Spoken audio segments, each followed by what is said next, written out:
Please, Advocate. You know, before July the 6th, if Parliament had to vote for a national commissioner, I would have voted for General Mkhwanazi. Because I like his attitude and I like his approach, the no nonsense, we'll shoot first, ask questions later, because South Africans are as a whole heart full of crime. We're tired of drug dealers and murderers, all of us. And this man was striking all the right notes. He was making all the right noise. I was a fan. And then he calls this press conference. And then he mentions members of parliament and people who are busy protecting cartels and God knows what else. And I go like, whoa. He's talking about, I said to my wife, he's talking about me. And I said, but then I must be the poorest cartel member in the world. And then the general has to come here and produce proof of what he's got to say. And he can't produce an ounce. But the general does make a very, very striking statement, in my view. Well, he makes two. He says that the unlawful appointment or alleged unlawful appointment of someone at crime and intelligence is an HR matter. I disagree. And then he makes another statement. He says that the national commissioner was at the gates of prison when he called this press conference. What nobody in this country asks is, why? Why is he at the gates of prison? What is he alleged to have done? I mean, he's the national commissioner. This press conference had nothing to do with the PKTT. I was in the meeting on the 5th day of March when General Khumalo put forward the disbandment plan for the PKTT. General Mkhwanazi was in that meeting. I remember saying in that meeting that I support the disbandment. No, the meeting before that, sorry. I support the disbandment of the PKTT because I believe that the AGU needs the money more.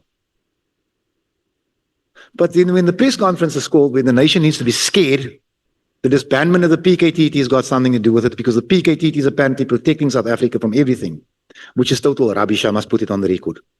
Because on the 5th of March, General Khumalo says we've had one politically motivated murder. One. With a budget of 100 million rand for the year. On the Cape Flats, the AGDU deals with 3,000 bodies a year and 7 million rand. So I'm in support of the dissolvement of this waste of money. Okay. But then we come here. Oh, wait, before we go there, allow me just a little bit of leeway. I know it's your time, sorry. I cannot believe that I live in a country where murders are classed, political killings. So the ordinary man in the street is not entitled to that. I just need to put that on the record. Okay, can we now go back to your statement and the content thereof, Mr. Adams? You do deal with the press conference as well. And in relation thereto, you make some allegations that the conference and General Mkhwanazi's statement to this committee would have been dismissed in any civil court, in any civilized country. And you then deal with what you refer to as inconsistencies that he made. And there you mention former Minister Becky Cele as well. You say that General Mkhwanazi made a claim under oath that he would arrest former Minister Becky Cele. And then you say, in spite of admitting to this House that he knew and was asked to join Mr. Cele's wrongdoing, the General does nothing. Are you trying to suggest that General Mkhwanazi is working with former Minister Becky Cele? And what are the charges that he was supposed to have laid against Minister Cele? No, ma'am. I'm not saying that he's working with Becky Cele. Okay. I'm listening to General Mkhwanazi when he was questioned about former Minister Cele. And he says, yes, I know he admires me or something like that. But even he knows that if he's doing something wrong, I will arrest him. He says it. And then minutes, half an hour, whenever later, he said, but when he tried to pull me into his wrongdoings, and I'm quoting this, I distanced myself. Now, when a minister tries to draw you into wrongdoings, why are you not laying a grievance? Why are you not laying a charge? Why is there no email you can present to this house? So it's an inconsistency from where I'm standing. I have my own views on Bekitele, and they are strong views. But if General Mkhwanazi is aware of any criminality or alleged criminality or wrongdoing by Mr. Bekitele, why is he not doing something about it? The tough talking, hard tackling combatant. I think the allegation that was made against against former Minister Kele related to a cell phone number which appeared on records that were found on Mr. Matlala's phone, and General Mkhwanazi mistakenly believed that it was General Kele's phone number, which he then subsequently clarified in a supplementary statement. Is there anything else that where he implicated former Minister Kele that he should have laid charges I think against? that will come out further along the line, if we may. I still owe you an explanation about, it will come to me. It will come before we leave here tonight. But what you're asking me now, unless you want me to jump a few pages? No, it's not a few pages. We're on that. We're on paragraph 25(1), where you deal with allegations that he should have laid charges against it. Now, I've clarified where former Minister Becky Kele's name was mentioned, and it's that phone number. What else did he mention? What I saw. Where he should have been arrested. What I saw, excuse me, advocate, what I saw was I saw a man sitting here saying, yes, I will arrest him. I will arrest him if he's committing anything. He says it. And then he says, when he tried to pull me into his wrongdoings, I distanced myself. I did not see anything about a cell phone. So if I need to retract that part of the statement, I gladly will. I'm not here to tell a lie. That is what I saw. I may not have seen the full thing, but the little bit I saw, it put a serious question mark in my head. I think we're speaking past each other. I was trying to understand what other wrongdoing, other than the cell phone issue, did he mention? No, the general did not expand in the committee. The committee actually didn't interrogate that. Okay. Then in paragraph 25, you previously spoke about this, about the uprising thing, 25.2, where you say that intelligence was to blame for the uprising that happened in KZN. And then you say that General Khumalo was to blame for that. He was heading crime intelligence at the time.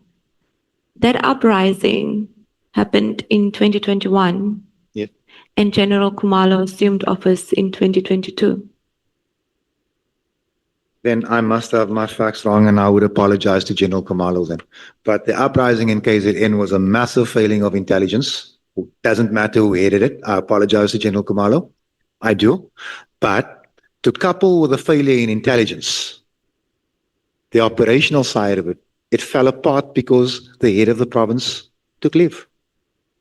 Now, I believe that a competent national commissioner would have fired the provincial commissioner for going on leave. Fani Masimola doesn't. And remember, over 300 people died as a result.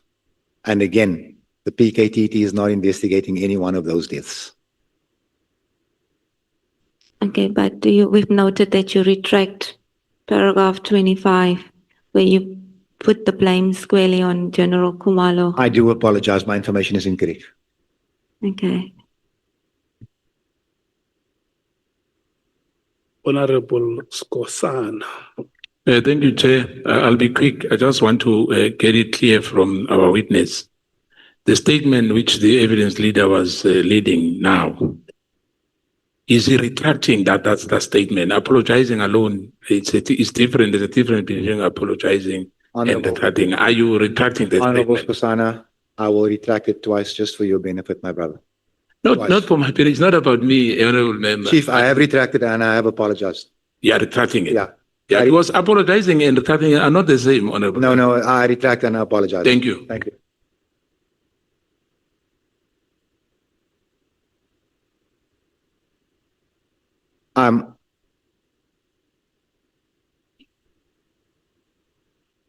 Let's proceed. Advocate Mkhwanazi, I see you still have 53 minutes. I still have 50 minutes. You have about 53 minutes to conclude.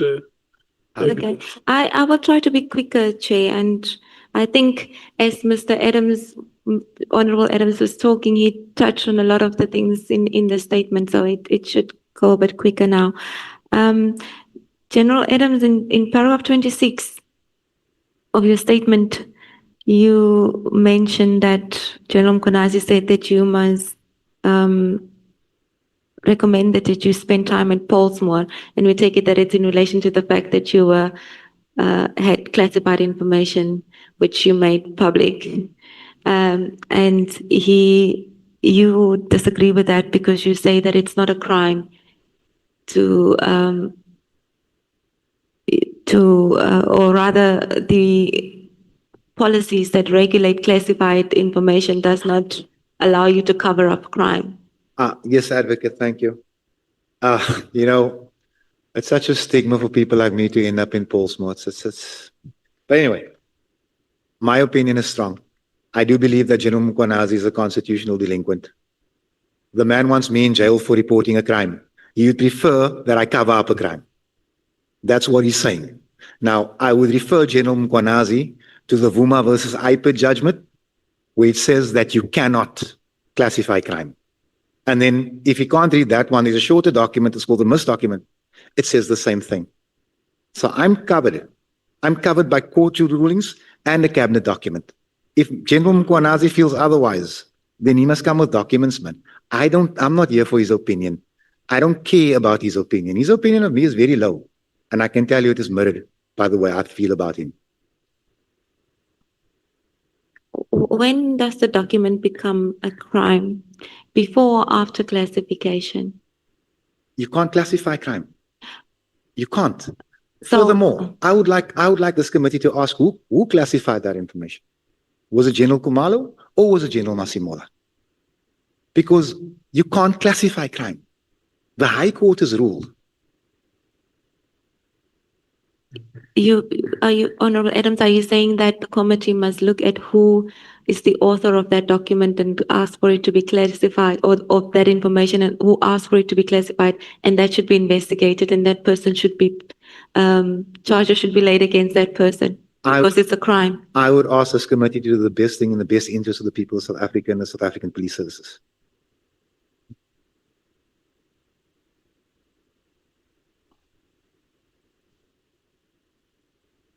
Then in paragraph 29, it's a different topic. You deal with the apparent protection of General Mkhwanazi. And again, you're making very serious allegations in relation to the PKTT. And my question is, are you saying that the PKTT has killed minors and injured minors? Your words in paragraph 29 are, I emailed the National Commissioner on the 9th of November 2025 when I asked him to disclose the number of minors killed and injured by the PKTT. You're not asking if they have done it. The way I read your statement is that you're suggesting that they have in fact killed minors and they've injured minors. Where do you get that information? I am not willing to disclose that source. But what I can tell you is that the National Commissioner still has not replied to that email. I would also have to ask, ma'am, why we skipped paragraph 28. It's a very short paragraph. We can go to it. I would expect us It was to not my thank that. intention to intentionally skip information that you want to deal with. 28 deals with accusations that you said General Mkhwanazi made and said that Ida belongs to an Indian cabal. Do you want to expand on that? The disappointment of it all is that after being accused of being an Indian cabal, when Advocate Johnson was a Shamila Batoy sits here and they break down the demographics of the IPER, the only racial group in this country that was underrepresented was again predictably the Coloureds. I'm not surprised by this. In the Western Cape, years go by without a single coloured police officer being advanced. Not one. But there was no outrage. I can imagine what would have happened if black people, white people, or Indian people were underrepresented. There'd have been a commission into a commission, but it's just the colors. Doesn't really matter. Thank you, Advocate.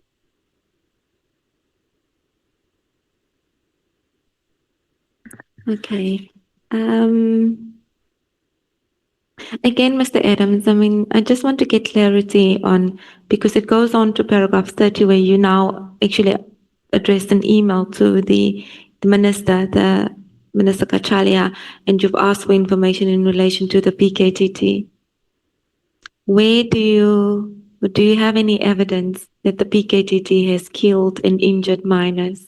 I have been reliably told that the PKTT has killed more than 10 minors since its inception. Some accidentally, or maybe all of them accidentally, but still killed. Now, you must remember, if you're going out in the dark looking for a violent suspect, anything looks dangerous. I can understand that. But I'm asking for figures. Tell us how many children the PKTT has killed. No response.